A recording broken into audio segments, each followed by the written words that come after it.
Seja bem-vindo ao Teologia Resumida. Neste vídeo falaremos sobre a postura que a Igreja deve ter diante do resultado das últimas eleições. Então acomode-se e vem com a gente. Com a vitória de Lula no último domingo, muitos cristãos se mostraram preocupados. Isso se dá por alguns motivos: o envolvimento do candidato em escândalos de corrupção, as suas declarações a respeito do aborto e de pequenos roubos, afirmando não ver problemas nesses casos, e a sua posição política de esquerda, que possui pautas contrárias aos princípios bíblicos, como as perspectivas de gênero e casamentos homoafetivos. Por esses motivos, muitos cristãos veem a vitória de Lula como problemática para as igrejas evangélicas. Os mais radicais temem até mesmo uma perseguição religiosa. Mas qual deve ser a postura da igreja em relação à volta de Lula ao poder? Vamos analisar alguns versículos. Ele muda os tempos e as estações, ele remove os reis e estabelece os reis.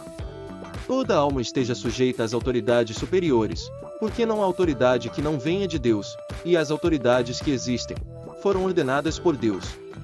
Disse-lhe, pois, Pilatos: não me falas a mim? Não sabes tu que tenho poder para te crucificar e tenho poder para te soltar? Respondeu Jesus: nenhum poder terias contra mim, se de cima não te fosse dado. Podemos concluir por essas passagens que é o próprio Deus quem ordena as autoridades. Ou seja, por mais inadmissível que pareça, podemos assumir que Deus também ordenou a vitória de Lula. O motivo dessa permissão, talvez nunca saberemos.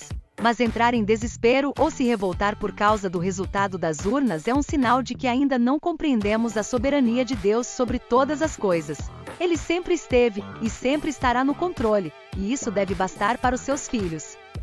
É provável que a vida da igreja fique mais difícil, já que a nação será governada por autoridades cujos valores são contrários à palavra de Deus. Todavia, a igreja nunca dependeu dos governantes para cumprir a sua missão de propagar o evangelho.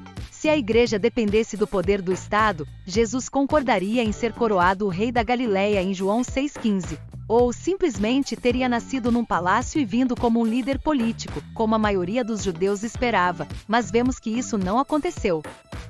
A igreja depende unicamente do poder do Espírito Santo, e é por isso que ela sobrevive até hoje.